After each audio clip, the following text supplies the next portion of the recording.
they're going to send out an invoice after the work has been done. And I think that's the first mistake. The best firms that we work with are implementing what we've called kind of a collect early billing model. So you're either doing flat fee work where you can take that payment up front and drop it right in your operating account, or you're running kind of an evergreen retainer model where you're always working against money that you already have in the trust account. We had one firm that it was a bigger firm that transitioned to that model. And all of a sudden, I mean, it's a big firm, but they all of a sudden just found $1 million in the bank.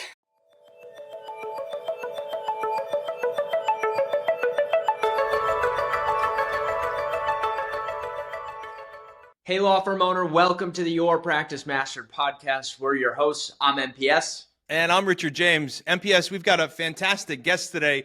Emery Wager is with Confido, and we use them in our world. So we have a personal relationship for what they do for us. But really, they get to where the rubber meets the road in a law firm, and that's in this idea of getting paid. And so we're going to hear from Emery and his journey as a founder and his entrepreneurial journey. So hopefully we can share some insight there. But now he's worked with countless small law firms to understand how to improve their overall collections process to ensure that they get paid. And this is such an important topic when dealing with the concept of running and managing a law firm. So, Emery, thank you for being on the call today. Pleasure having you here. Yeah, thank you so much for having me. I'm excited to be here. Well, law firm owners, if we didn't say it enough, open the ears. This is about getting paid. So this is a good episode to listen to. Emery, we like to kick things off by just learning something about you. So what's maybe something not everybody knows about you? Yeah, so I was in the Marine Corps and I was an infantry officer. And one of the things that not many people know about me is I just find that whole institution very fascinating, and I like to write about it. I wrote a novel that kind of closely follows my time there. And now I'm working on a musical about self-discovery and leadership in the military. So we'll see how that turns out. But that's something that doesn't come up too often in sales calls with law firms. Hey, MPS, I didn't realize this, but we may very well be talking to the next Jack Carr. Are you kidding me? I know, seriously. We have him here on the podcast. So, I mean, this is the starting point. It's public now, if it wasn't already. Yeah. No, I'm excited. First off, appreciate your service. Thank you for that. Absolutely. And secondly, if you're open to sharing, is this like a novel like you published, or is this just a project you worked on? It's available through Amazon. It's called How to Name a Generation. And it's about a kid who grows up and takes a very different path from his peers. And it's about his journey along the way. I'm writing the title down. Well, I put it in my phone. I'm already ahead of you. I'm buying it. I'm buying it as we speak. All right. Well, I appreciate you sharing that. That's really cool. That I find the military background and the stories coming out of the military are so fascinating to me. And I think there's endless lessons that come out of those stories. So I appreciate you sharing that. Thank you for giving an outlet to everybody to grab a copy for those who are interested. So talk to us a little bit about that then. So you were in the military and now we're here at Confido. Talk a little bit about the high points of the journey. Yeah. So I was in the military. Before that, I was a mechanical engineer and then joined the military. And so my default was to come back and do that, but kind of realized that wasn't what I wanted to do. And so I did some soul searching and ended up getting connected with another founder who at the time was running a payments company that eventually I worked for. But he had heard about this thing in the military called the EXO, or the executive officer. He's kind of the one that, gets stuff done. So he basically said, hey, I need me one of these. So he was networking in the veteran community to try to find an EXO, which happened to be the last role that I had. And so we got connected, hit it off. And, I ended up working for his company for 10 years. And that's, about 6 years into that role, I started managing kind of on the side all of our outside counsel, the relationships we had with all the different law firms that we worked with there. And so I was doing that kind of on the side. And then for my day job, I was helping businesses build these really integrated, optimized checkout workflows to try to reduce friction in that payment process, reduce attrition, use a lot of those kind of modern e-commerce best practices. And when I compared that, what we were creating there, to my experience as a client of all of these law firms where I reviewed and paid millions of dollars worth of bills, I'd never seen an industry that seems so far removed from these best practices. And so got really interested in the business of law and dug in and learned about all these crazy things like a trust account, what an IOLTA account was and how money needed to be handled and why law firms can't, in many cases, use a lot of the best in class tools out there. So what I didn't know, because I was coming at it from the client side, was how that experience impacted the actual financials of a law firm. And you look at, the average law firm has like a collection rate. So what they actually put in the bank divided by what they invoice of, low 80s. So a law firm sending out $1 million of invoices is only, they're leaving basically, 180, $200,000 on the table every year, basically pure profit because you've already done the work to earn that money. So that money just drops to the bottom line. So it seemed like a major, major problem that we could help solve. Not fully, but we can make a big impact by kind of bringing best in class integrated e-commerce experience to the legal world in a way that complied with the rules of professional conduct. Well, I tell you what, there is so much to unpack in that one statement that you just made. First and foremost, I think the new line around here for law firm owners is going to be, I need to get me one of them because because because I bet almost every law firm owner feels like they need an XO. I do have a question about that. Did the military choose you because of something they saw in you and your personality to be a good fit for that role? Or did you volunteer and naturally migrate towards that position because of who you are? I didn't have any say in the matter. Okay. So did they make you into this person, or did you already have the skill set and you think they do a good job of recognizing that? I think it was a combination. I learned a ton about kind of leadership, but the XO position is much more about, the doer than necessarily the leader. You're kind of supporting the leader.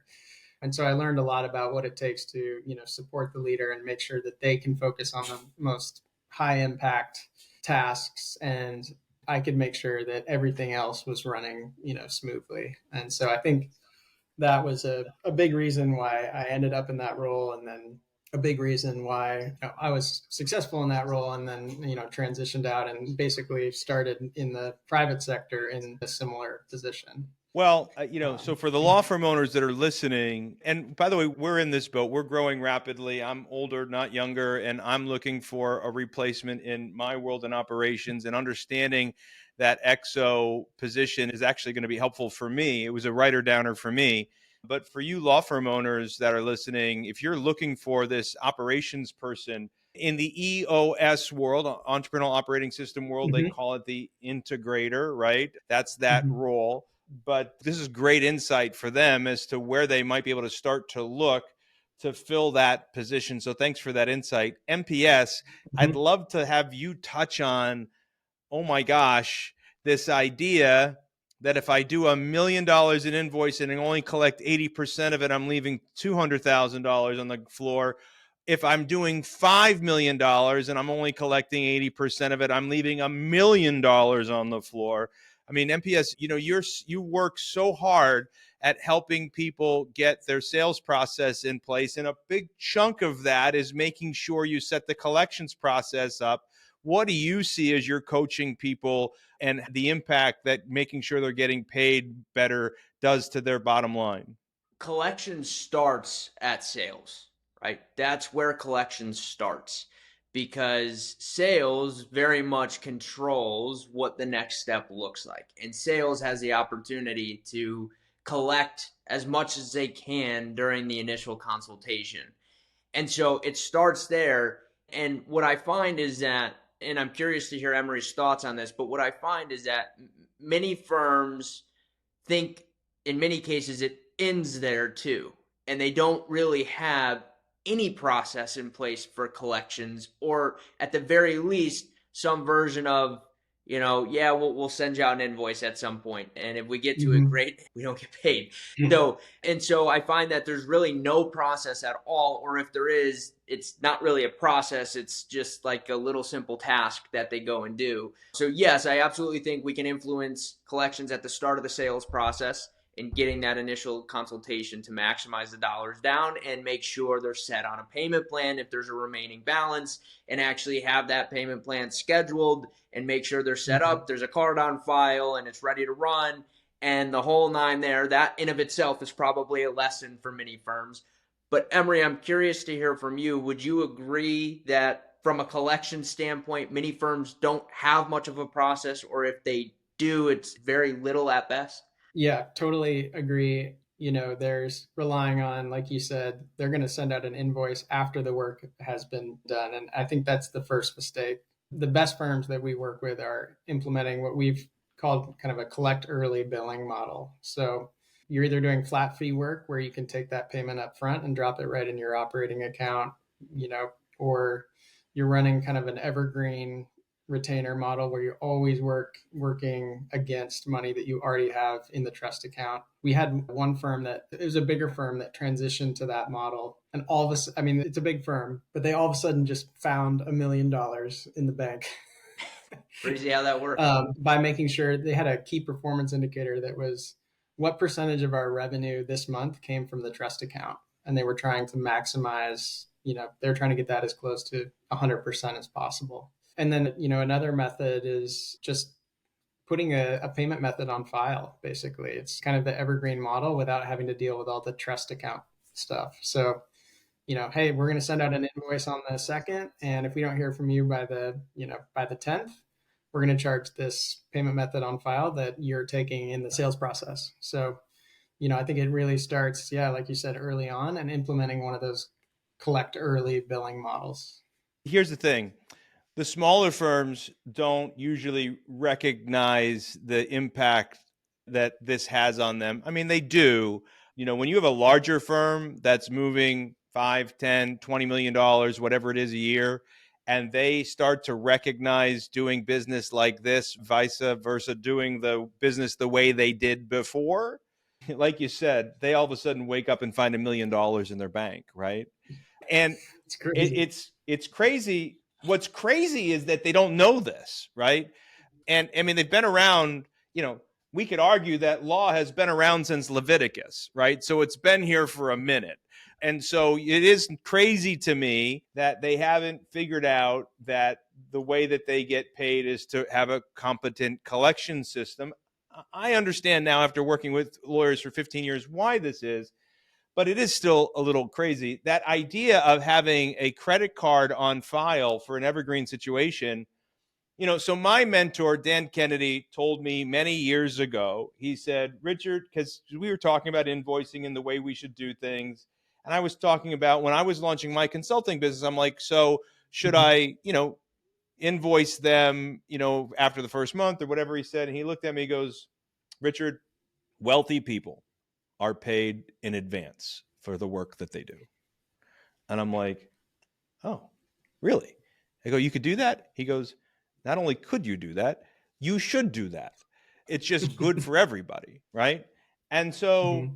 this is what we try to get through to the law firm owners that we work with. Now, if you're a law firm owner and you struggle with this idea, I get that.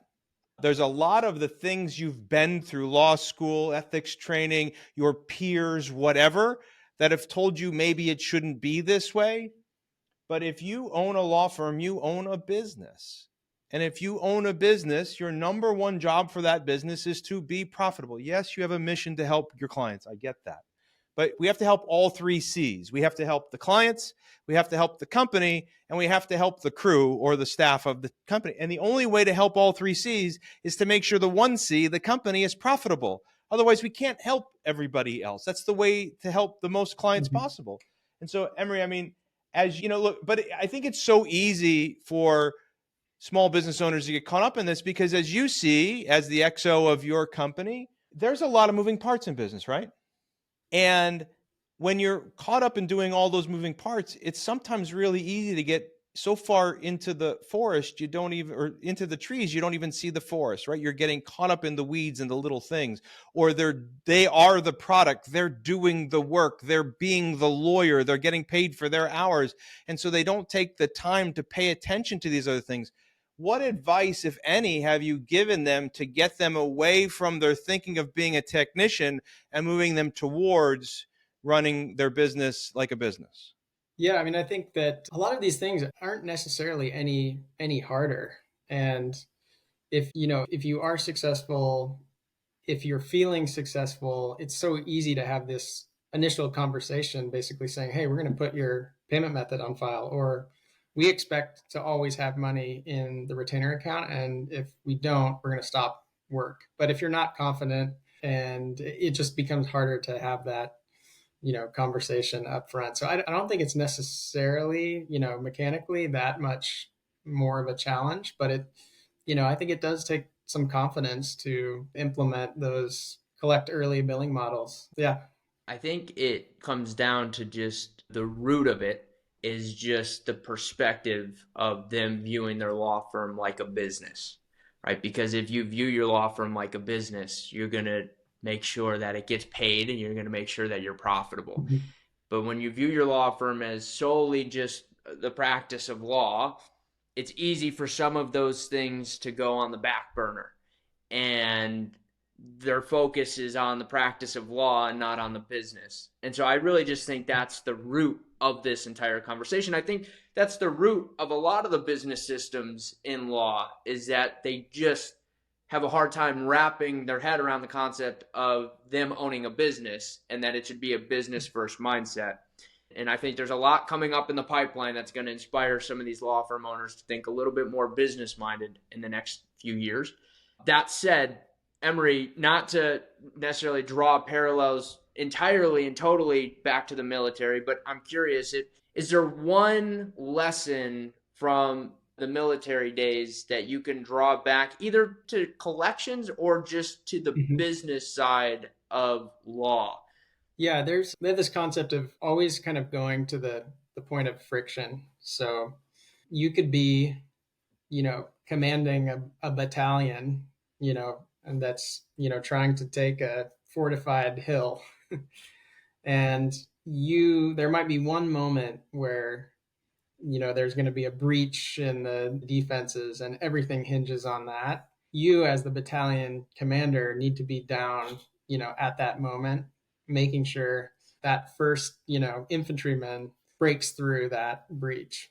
And sometimes you have to be standing behind kind of the troops and like seeing the whole picture, but you need to be going to that point of friction. And if the point of friction happens to be, we're only collecting, 80% of what we're billing, then you need to go there and fix that, and then take a step back, survey all the troops, and then find, where's the next point of friction that I, as the leader, need to be at. So, I think there's a misconception that if you're a leader, you're never in the trenches or you're never, diving into the details, but you really, you need to identify where that point of friction is. And it really is your job to be at that point of friction and unblocking whoever's around, whoever's in that situation, and kind of taking lead on the front line there.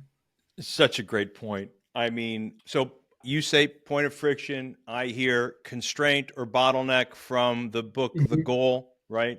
Yes. Yep. Right. Exactly. So, and we're real big on that around here right now, specifically because one of our members, Bert Diener, is a partner of ours in another company, and he's got a fairly large enterprise with about 10 or 11,000 files open and growing. And he needed to figure out how to develop a management system that would start to eliminate the bottlenecks or constraints, in your words, friction, Mm-hmm. that they keep coming up against on the everyday life. And none of the existing systems were getting it done. A lot of them were very top down and didn't deal with the day-to-day bottom up stuff. And so he developed his own, and he called it Flow, FLOW. It's not an acronym, just Flow. And that concept has that idea that you can achieve anything that you want in business if you can just remove the constraint, bottleneck, or friction. And the idea that the owner is not going to be involved in identifying those friction points is almost ludicrous until you can develop a team around you who can start to see through and challenge themselves to come up with new ideas to break through those friction points or constraints. You're going to have to be involved because you're probably the chief thinking officer of your company, certainly in the early stages. And so I know personally, I'm right now still on almost every one of our teams as either a process owner, a process leader, or in some cases a team member, because my team is great, but we're growing so fast as a company. We're adding new people all the time. I'm having to nurture and mentor them and raise them up and challenge them to become better leaders and learn how to overcome these friction points. And sometimes they're really, really minute, like how should I handle this customer complaint issue?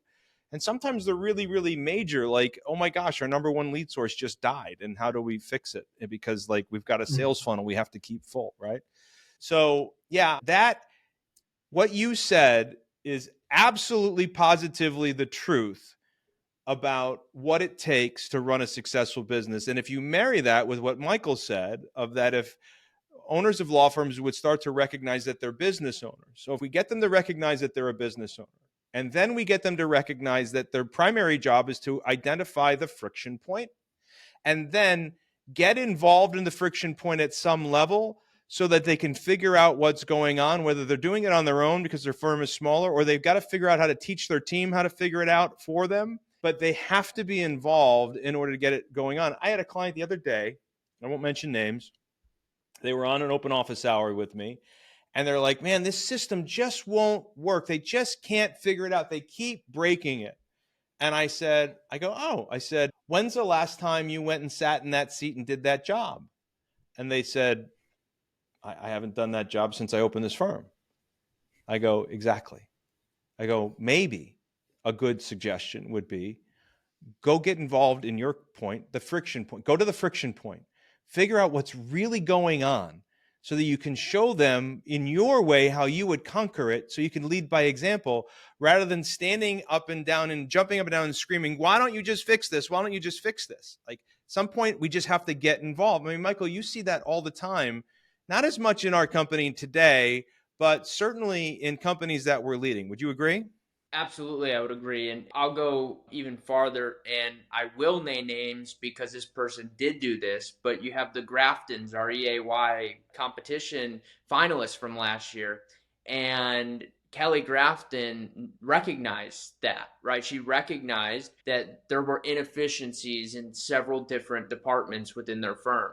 So rather than just chalking it up to that and trying to, from a bird's eye view, fix it, she went and in many cases literally sat in every seat in the firm. And as a result of that, they were able to exponentially increase results in just about every one of those departments, just because ownership decided to step in and actually figure out what was going on in that role or what wasn't going on in that role and move the needle forward. And so, yeah, we definitely see that in our, divisions and companies. We've got to be willing to go sit in some of the seats to identify what is or what isn't happening. And it's in those moments that we traditionally have the breakthroughs, right? Because we either relying on getting all of the information from our team, this goes for anybody, or we're relying on just looking at the data and hoping that the data gives us the full picture without actually doing it. It's not until we actually go in and do it that we recognize, that's missing, or we need to change that, or we need to add that. And so just being willing to do that will allow you to certainly move the needle forward. So, Emery, I think that was an amazing point that you just drove from the military, and I think you got right to the root of where the biggest opportunity lies in most law firms. So I appreciate you sharing that. I'm curious, what's got you fired up? What's got you excited? What's got me excited right now is, so we've worked primarily with firms who bill on an hourly basis or are maybe doing flat fee, but kind of they're getting paid by the client. And so we haven't done anything, we haven't gotten to work much in the plaintiff space. And so we actually just launched a pilot of a disbursements engine to help those plaintiff firms who are operating on contingency better manage and digitize the process of paying settlements and awards out to clients. So I'm super excited, to work in those practice areas and with those firms. It's been great kind of building the concept of the product with them. And it's, definitely getting me excited for the future. I mean, contingency-based firms are certainly one of the fastest growing niches in law, has been for a while. And so if you've developed a product that is going to, or a service that is going to make their life easier and give a system to provide systematic processes to it, I can imagine there's going to be a rapid appetite for this. So I'm excited for you. Congratulations. Thank you. Thank you. Yeah, super excited to see where that goes. And really appreciate you being willing to be on today. Where can people learn a little bit more about what you guys are doing? Yeah, confidolegal.com is a great place. There's a bunch of avenues to get in touch with us. And I love nerding out on this stuff. So even if you have you don't have any need for our product, we love to, throw around ideas and whatnot. And we also have a one-page downloadable called the Collections Optimizer. You can just search for it on our site, and it talks about some of the kind of best practices that we've seen firms implement to get to, frankly, a near perfect collection rate. So that's super valuable. I appreciate you being willing to share that with them, and appreciate you being willing to pop on today. You drove home some really awesome points, and it was fun to learn about the background you had as well. And so I appreciate your time on doing that. And to the law firm owners listening, thank you. Thank you for being here and watching today. Geez, plenty to pull from here.